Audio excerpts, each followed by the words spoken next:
Je vais redire ce que j'ai dit sur la 5, elle est échappée du rallye.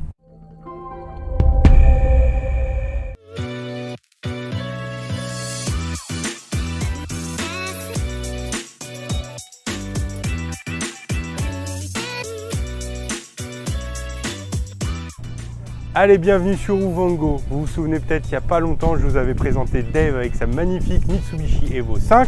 Et aujourd'hui, on est avec Marc qui va vous présenter l'évolution de l'évolution.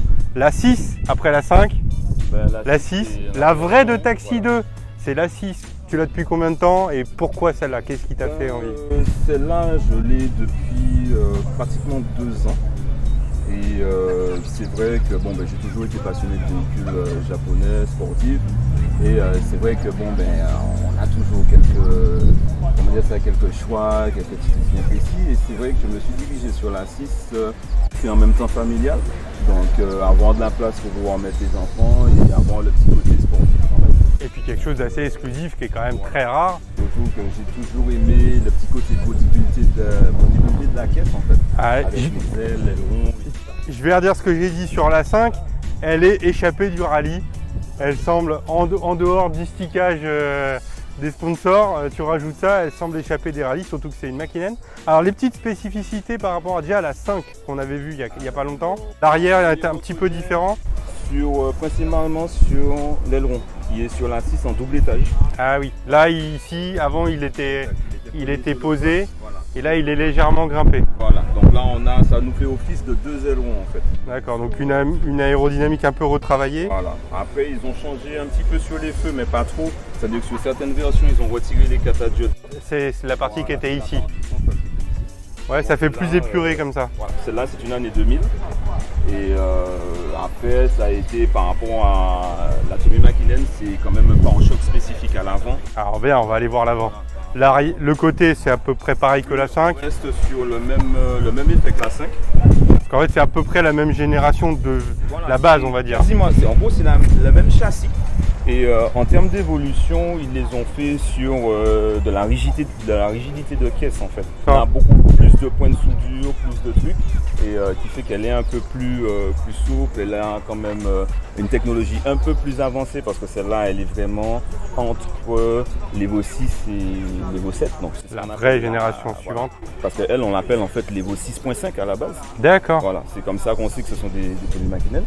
Et effectivement avec un pare-choc spécifique à l'avant. Donc vraiment là la version rallye, voilà. Hyper agressif, voilà. Super sympa. Avec toutes les prises d'air, tout ça va, fonctionnel. Ça frotte pas trop? J'ai été obligé de faire remonter quand même un petit peu. Je vois ça parce que je vois comme c'est avancé, hyper agressif vers le bas. Et sur les dodanes et les petites routes, il faut faire attention à mon avis. Là, maintenant ça va, j'ai fait remonter un peu, ça va, il n'y a pas trop de soucis. Tu as fait remonter l'ensemble de la caisse? Tout l'ensemble de la caisse. Donc tu es en combiné fileté, j'imagine? Exact, ouais. Donc là, c'est des trucs que je vais changer au fur et à mesure parce que là, c'est un petit peu... C'est un peu raide en fait, ouais. T'as mis quoi comme combiné? Alors je l'ai reçu comme ça, ce sont des combinés que je ne connaissais pas du tout, c'est une marque 100% japonaise. Un truc local. Ouais, voilà. Un truc, mais ça fait vraiment comportement typique karting quoi. Ah ouais, peut-être un peu trop raide, un peu trop réactif. Voilà. Pour nos routes ici, peut-être quelque chose d'un peu plus... Ou qui laisse la caisse travailler un peu plus peut-être. On regarde le moteur, c'est a priori le même. Je vais pas me refaire avoir cette fois. Je sais que c'est de l'autre côté, c'est une japonaise, il l'a dit. Elle n'existe pas en Europe, elle n'a pas du tout été vendue en conduite à gauche. Alors l'Evo 6, c'est vrai qu'elle est sortie en conduite à gauche, dans une partie de l'Europe, parce que c'est vrai qu'on ne la trouvait pas en tout. En France, il ne me semble pas qu'elle ait été vendue. Non, en France, elle n'a pas été vendue. En France, elles ont commencé à être vendues à partir de l'Evo 2. Et tout ce qui était Evo 6, Evo 5, c'était plus l'Allemagne, l'Espagne, l'Italie, des trucs comme ça. D'accord. Là, on les trouvait quand même en volant à gauche. Et en volant à gauche. Mais voilà, ça veut maintenant pour en avoir une en volant à gauche, c'est ça. D'accord, parce qu'il y a par exemple chez les Mazda, il y a eu les RX-7, je savais qu'il y en avait eu un peu en conduite à gauche, mais je pensais que les Evo de cette génération-là, c'était que des conduites à droite. Non. Et ben j'ai appris quelque chose. Il y a eu effectivement des versions, mais c'était hors de la France, on va dire. C'était sur l'Europe, mais hors de la France. C'est bien. Voilà. Le même moteur que l'Evo 5. Exact, on part sur le même moteur avec quelques évolutions quand même, mais bon, ce sont des évolutions internes. C'est le même bloc. Voilà, c'est un peu sur le bloc, le turbo pour cette version-là. Bon, parce qu'effectivement, elle est plus typée rallye, donc elle a quand même un turbo qui est légèrement plus petit que l'autre. D'accord. Mais, Du pour coup, avoir plus des réactif. temps- Voilà, il est beaucoup plus réactif, il a des temps de réponse qui sont beaucoup plus courts. Et voilà. Et au niveau puissance Au niveau puissance, on reste sur la même puissance.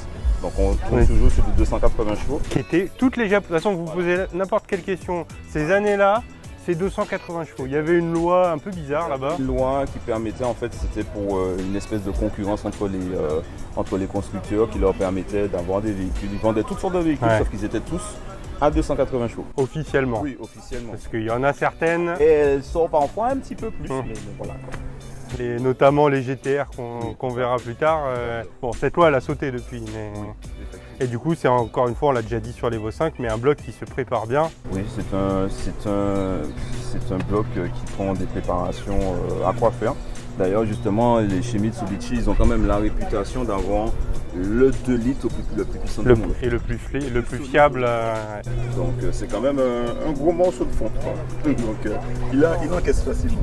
On regarde l'intérieur, je vois qu'il y a des beaux sièges siglés, je les vois d'ici. Ah, les petites ouïes pour refroidir. Ah, c'est vraiment une caisse de rallye, hein, c'est incroyable. Donc ça a l'air d'être les mêmes Recaro, mais voilà, avec le petit siglage sympathique en plus pour les différencier. Ça vieillit bien, hein. Il est spécifique en fait, celui-là, ce coloris est spécifique à la Tomimachi. Ouais, voilà, le tissu est spécifique. L'armature, on va dire, le siège en lui-même est... Mais l'intérieur rouge et noir ou bien rouge bordeaux, c'est spécifique Et là, à la Tomimachi. Et toi, par contre, contrairement à Dave, tu as encore le beau petit volant Momo d'origine. Je l'aime beaucoup. Je l'aime beaucoup ce volant. Je trouve que c'est un juste compromis. Il fait encore route, mais sport, un peu rallye quand même. Avec il a l'air d'avoir une bonne préhension. Elle a 21 ans, elle a combien de kilomètres? Ben, la mienne, elle a quand même 200 000. Ah ouais. Roulé. Elle a quand même roulé, mais bon, pour moi, je regarde pas les kilomètres. Tu l'as fait venir du Japon, toi? Exactement, elle est sortie du Japon aussi directement. Homologué ici? Homologuée ici.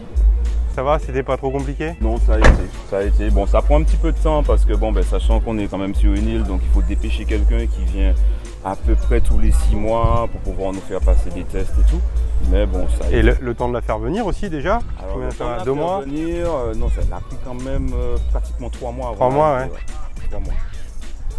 Et après l'homologation, il faut qu'il arrive. Et voilà, le temps d'attendre l'inspecteur pour pouvoir faire le nécessaire. Ensuite, passage à l'ADA et tout et tout. Et puis maintenant, s'amuse en famille sur la route de la trace. Exactement.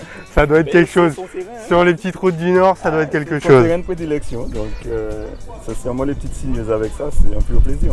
Bon, eh ben c'est super, je suis vraiment ravi d'avoir découvert cette auto. Merci Marc d'être venu, de nous avoir Merci à vous. présenté ta belle Evo 6. Et puis au plaisir de se croiser sur les petites routes. Il n'y a pas de souci. Salut Marc. Ça marche.